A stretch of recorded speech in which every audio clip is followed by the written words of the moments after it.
Hi, my name is Dr. Nicholas Sablan from Tidewater Orthopedics, and I'm here just to go over a few basic recommendations with regards to the use of medications after surgery. As we all know, depending on the type of surgery, whether it's shoulder, elbow, knee, or hip surgery, it can be quite painful. And as we counsel patients through this, in our post-operative instructions, it goes over a lot of helpful hints, and I'm just going to talk to you about a few of the biggest things that I see.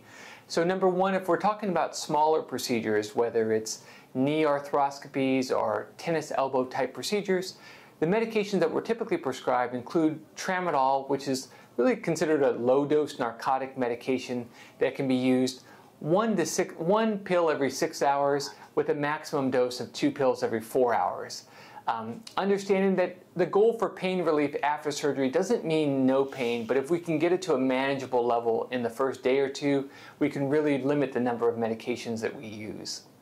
The second medication is called ondansetron or Zofran. That's an anti-nausea medication, and the reason we prescribe that for patients is frequently after surgery, as well as the use of narcotic medications, nausea and vomiting becomes a big issue. And if that's the case, typically we'll tell you to take the Zofran or ondansetron about a half an hour before you're scheduled to take your next narcotic dosage.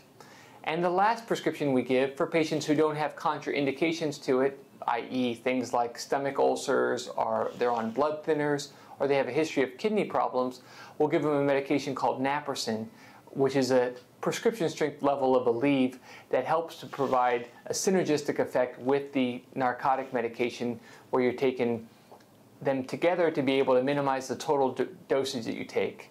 And one helpful hint we give patients is as you start to feel more comfortable, we start to transition away from the tramadol and we'll start to substitute Tylenol for that. And so hopefully that can provide you for relief. For more painful operations such as ACL injuries or rotator cuff surgery, we're going to switch out the tramadol and use a medication called Percocet, which is a combination medication of oxycodone and acetaminophen or Tylenol. In that prescription, again, it's used one every 6 hours, but if you're really having a lot of pain, especially in the early post-operative period, you can take that up to 2 pills every 4 hours. And with most of our surgeries, especially our shoulder surgeries or our bigger knee surgeries, we're also giving you a medication called a nerve block, which is done to numb your knee and also provides paralysis to the motor strength of your knees and your shoulders, which helps to limit the amount of pain medications you need to take early on. And in my experience, those nerve blocks can last anywhere from 2 hours to 48 hours after surgery. So be happy that the arm is numb or the leg is numb. I know it can be a little disconcerting, but know that that's going to wear off. And when it does wear off is when typically the pain is at its worst. And so what I'll typically recommend for patients is to take a pain pill maybe one every 6 or one every 8 hours while the nerve block's in effect. That way your body gets to both see how it responds to the use of the narcotics before it's really bad, and B, you build up a little of the narcotic in your system so that when the nerve block wears off, it's not as shocking. And what I'm typically telling patients is that if you can get your pain, again, somewhere in that 5 to 7 out of 10 on a pain scale, that would be considered a win in the first 24 to 48 hours after surgery.